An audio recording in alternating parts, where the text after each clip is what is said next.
Welcome সবাইকে আরও একটি নতুন ব্লগে।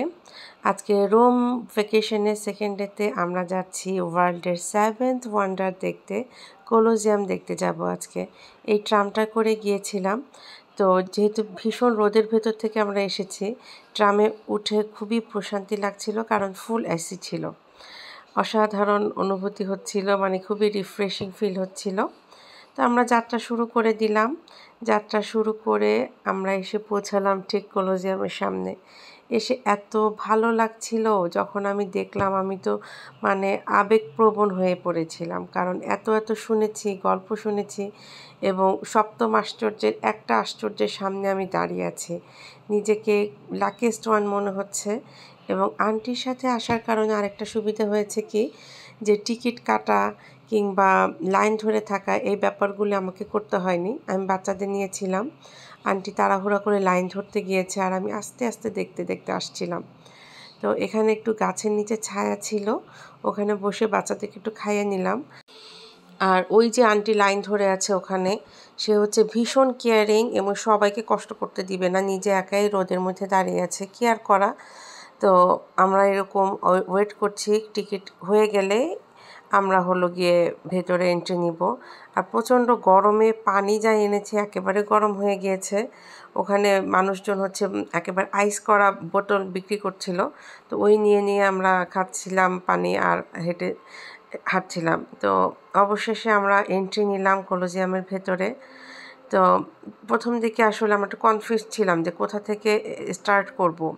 যদিও ওখানে গার্ড ছিল, তারপর গাইড ছিল এবং ইনস্ট্রাক্টর ছিল ইনস্ট্রাকশন দেওয়ার জন্য। তারপরও যেহেতু প্রথম আমরা সবাই ভীষণ এক্সাইটেড, আর প্রচুর ট্যুরিস্ট, এত এত লোক হয়েছে।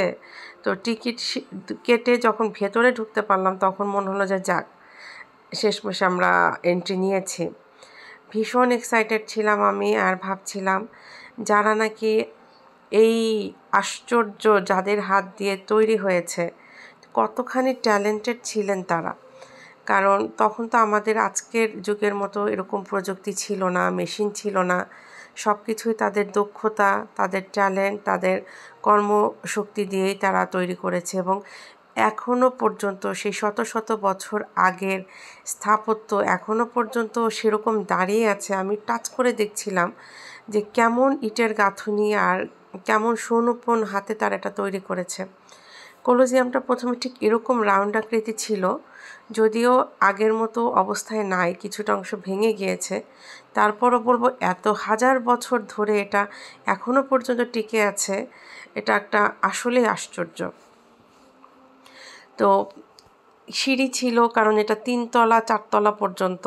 তো আমরা সিঁড়ি বেয়ে বেয়ে উঠছি আর আশেপাশে দেখছি, দেখার মতো হিউজ অপশন। বাইরে থেকে দেখলে আসলে বোঝা যায় না ভেতরে কীরকম কারুকার্য কেমন কি। এখানে পাথরগুলো রাখা ছিল, হিস্ট্রিগুলো লেখা ছিল। তো এত ট্যুরিস্ট আর গরমও ছিল অনেকটা। তো দাঁড়িয়ে দাঁড়িয়ে সব কিছু পড়ার মতো, দেখার মতো ওরকম অবস্থা ছিল না, কারণ কিছুক্ষণ দাঁড়ালেই পেছনের দিকে ভিড় হয়ে যাচ্ছিল। তো আমাদের ভীষণ ভালো লেগেছে যে আমি এটার একটা পার্ট হতে পেরেছি, আমি দেখতে পেরেছি, অনেক অনুভূতিটা ভালো ছিল। তো দেখতে দেখতে যাচ্ছিলাম আর উপলব্ধি করছিলাম সেই যুগের মানুষগুলোর কথা, যারা নাকি সপ্তম আশ্চর্য তৈরি করেছে, এই কলোজিয়াম তৈরি করেছে। কলোজিয়ামে মেইনলি একই সাথে 50,000 মানুষ একসাথে বসে, যাতে এখানে নাট্যশালা, এটা একটা নাট্যশালা বলা চলে, এখানে যখন তারা পারফর্ম করতো সবাই মিলে দেখতো। তো এত বড় একটা হিউজ, যেখানে 50,000 মানুষ বসে একসাথে দেখতে পারবে, ভাবলেই কেমন আশ্চর্য লাগে। ভেতরে ভেতরে কিছু কিছু মিউজিয়াম ছিল, প্রাচীন আমলে তাদের ব্যবহৃত জিনিসপত্র এখানে রক্ষণাবেক্ষণ করা ছিল। আর এটা ছিল একেবারে ফার্স্টের দিকে যখন প্রথম তৈরি করা হয়েছে কলোজিয়াম, সেটার একটা মডেল। তো জানালার দিকে দেখা যাবে খেয়াল করলে যে বিভিন্ন রাজাদের মূর্তি ছিল, ওই মূর্তিগুলো কিন্তু এখন আর নাই, ওগুলি আস্তে আস্তে আসলে ধ্বংস হয়েছে। তো এখন যে কলোজিয়াম আছে সেটাতে আর্টিফিশিয়াল করে মূর্তিগুলো বানিয়ে রাখা আছে, এবং সেটা উল্লেখ করেও দেওয়া আছে যে যে যে অংশ এখন পর্যন্ত ওরকমভাবে নাই, সেই জিনিসগুলো তারা কিভাবে রক্ষণাবেক্ষণ করেছে। এই যে দেখা যাচ্ছে এখানে রাজাদের গল্প আছে, বিভিন্ন রাজা তাদের বংশধরদের প্রত্যেকের মূর্তি এভাবে করে রাখা ছিল।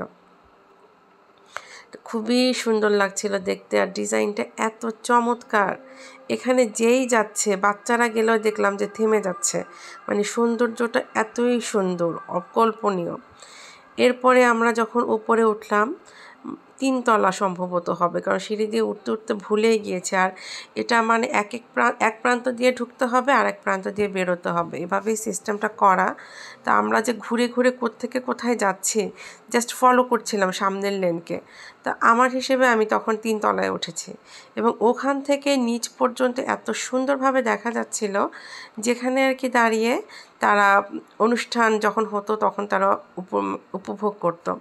পরে তো এটার হিস্ট্রি চেঞ্জ হয়েছে, গ্ল্যাডিয়েটরের সময় যখন এলো আর কি, তখন তো এখান থেকে যখন মানুষ মারা হতো এবং তারা বসে বসে এটা এনজয় করতো। ওটা অবশ্য একটা খারাপ দিক, যদিও ইতিহাসের একটা দিক থাকে ভালো, একটা দিক থাকে খারাপ, এই সব কিছু মিলেই ইতিহাস। তো সব কিছু মিলে যখন আমি এই ইতিহাসের সামনে দাঁড়িয়ে এবং দেখছিলাম, নিজেকে অনেক ব্লেসড মনে হয়েছে, লাকিয়েস্ট মনে হয়েছে, আলহামদুলিল্লাহ। বাট আমি কিন্তু এই দিন একটু সাফার করছিলাম রোদের কারণে, কারণ আমার অ্যালার্জি হয়ে গিয়েছিল প্রচণ্ড রোদের তাপে।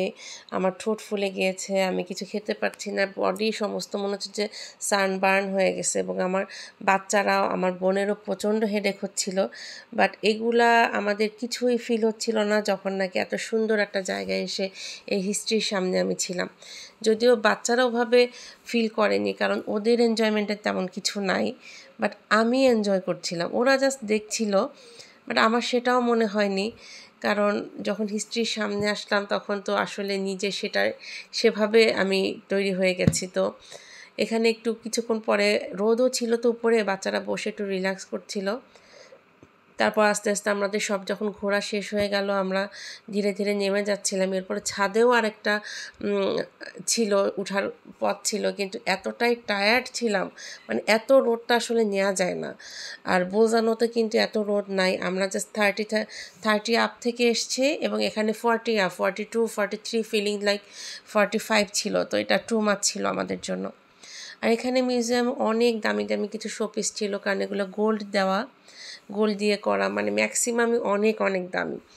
তো সব কিছু ঘোরা শেষ করে আমরা যখন চলে যাচ্ছি তখনও আমি পেছন ঘুরে ঘুরে ভিডিও করছিলাম। মানে তবে আমি স্যাটিসফাইড ছিলাম, অনেক বেশি হ্যাপি ছিলাম যে লাইফে এরকম একটা জিনিস দেখতে পেরেছি। মানুষের তো অনেক ইচ্ছাই থাকে, তো অনেক ইচ্ছার মধ্যে একটা ইচ্ছা পূরণ হয়েছে, আমি ভীষণ খুশি ছিলাম। এরপর ঘুরে এসে আমরা যখন বাস স্ট্যান্ডে এসে দাঁড়ালাম, তখনও কলোজিয়ামের বাইরের সাইডটা দেখা যাচ্ছিল কি যে সুন্দর। এবং কলোজিয়ামের ঠিক ওপাশ থেকেই ফাওয়ের প্রধান কার্যালয় আছে, এবং ফাওতে আমার বাপি চাকরি করতেন এক সময়, ফুড অ্যান্ড এগ্রিকালচার অর্গানাইজেশন। আমার মনে হয়েছিল যে আমি একটা ভিডিও করে রাখি, বাপিকে পাঠাবো, বাট কেমন করে যেন সেটা ছুটে গেল, আর হলো না, তো আর ভিডিওটা নেওয়া হয়নি। এরপরে দুপুরে খেয়ে দিয়ে আমরা আবার সন্ধ্যাবেলায় বের হই। এখন যে মিউজিয়ামটা দেখা যাচ্ছে এটা হচ্ছে লিওনার্দো দা ভিঞ্চির একটা মিউজিয়াম। এখান থেকে হাঁটা শুরু করলাম আমরা শহরের ভেতরটা দেখার জন্য, ঘুরে ঘুরে দেখবো তাই। আর ইতালির প্রত্যেকটা শহরে এরকম আছে, এটা খোলা মাঠের মতো, এবং সেটার মধ্যে ফোয়ারা থাকে, টাওয়ার থাকে, বেশ সুন্দর করে সাজানো গোছানো থাকে। তো এটাকে বলা হয় পিয়াৎসা। তো এই পিয়াৎসায় এসে দেখলাম এটাও তো অনেক সুন্দর। তো সব থেকে যেটা আমার ভালো লেগেছে, একটা গম্বুজের মতো ছিল, সেটাতে ইতালিয়ান পতাকার যে সবুজ আর লাল কালার, ওই রকম কালারটা শুধু জ্বলছিল, আর বাকি জায়গা ছিল অন্ধকার, দেখতে ভীষণ সুন্দর ছিল। তো এখানে কিছুক্ষণ আমরা থাকলাম, আমি একটু ভিডিও করলাম, ফুটেজ করলাম। মানে ইতালির প্রত্যেকটা শহরের যে পিয়াৎসাগুলি এত সুন্দর হয়, এটা মেইনলি সবাই একটু বের হবে, ঘুরবে, একটু বসবে, সেজন্যই করা, এবং অনেক জায়গা নিয়ে সেটা তৈরি করে, এবং বেশ সুন্দরও ছিল। তো এখানে তো হকাররা বিভিন্ন রকম খেলনা বিক্রিও করে বাচ্চাদের জন্য, তো আমার ছেলেও সেটা পেয়ে গেল, ওখানে কিনে কিছুক্ষণ বসেছিলাম। তারপর কিছুদিন হেঁটে এই সুন্দর একটা জায়গায় আসলাম, একটা নৌকোর মতো, সেদিক দিয়ে পানি পড়ছে ফোয়ারার মতো, এবং এটার পানি কিন্তু এত ঠান্ডা আর পানি মিষ্টি ভাব ছিল। তো এখান থেকে তাড়াতাড়ি বোতল ভরে পানি খাচ্ছিলাম। তো এখানে সবাই বসেছিল, আমার ছেলে খেলছিল, ওরা সবাই মজা করছিল। আর এখান থেকে সিঁড়ির উপর দিয়ে আরও ওপরে ওঠা যায়। তো তখন কেউ আর উঠবে না, তো আমি আর আমার বোন ভাবলাম যে উঠে পড়ি। এ পর্যন্ত যখন এসেছি তখন বাকিটা আর মিস কেন করব, ওটাও দেখে আসে। বাট অনেক উঁচু ছিল, অনেক সিঁড়ি ছিল। তা আমরা কিছু দূর উঠলাম, ওঠার পরে দেখলাম আবার ওখানে কেউ মিউজিক করছে, বসে আছে। বেশ সুন্দর জায়গাটা, চারিদিক থেকে হচ্ছে সিঁড়ি, আর আবার একটু বসার জায়গা, আবার একটু সিঁড়ি, মানে রেস্ট নিয়ে নিয়ে ওঠা যাবে। তো কিছু দূর পর দেখি এখানে একজন আর্ট শিল্পী, তিনি আর্ট করছেন। তো ভালোই হলো, উপরে উঠে, উপরে অনেক লোকজন ছিল, কারণ উপর থেকে অনেক সুন্দরভাবে দেখা যায়। এখান থেকে যখন দেখছিলাম শহরটাকে চমৎকার লাগছিল, কি যে সুন্দর। আর কত দূরে আমরা উঠেছি, অনেক দূরে দেখা যাচ্ছে সবাই বসে আছে। তো অনেক রাত হয়ে গেল, সবাই ফোন করলো বের হয়ে আসো, নেমে আসো। তো নেমে এসে আমারটা কোথায় যে খাবো, কারণ অলরেডি 12টা বাজে, সব হোটেল বন্ধ হয়ে গেছে।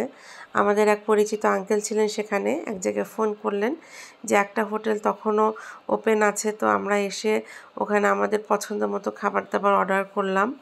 তো ফাইনালি বসে গেলাম খেতে। ওখানে খাবারগুলো কিন্তু বেশ মজার ছিল। তো আমার ছেলে মানে এত টায়ার্ড ছিল, সে কিছুই খাবে না। এরপর চেয়ারে বসে দেখলাম যে সে পুরো ঘুমাচ্ছে। তো ও কখনো আর্লি ঘুমাতে আসে না, রাত হলেই সে ঘুমাবে না। সেই ছেলে পর্যন্ত টায়ার্ডনেস, এরকম ঘুম ঘুম ভাব। তা আমার খারাপও লাগছে, আবার মানে হাসিও পাচ্ছে যে শেষমেশ তুমি টায়ার্ড করতে পেরেছি আমি তোমাকে। তো এই দৃশ্যটা ধারণ না করে আর থাকতে পারলাম না।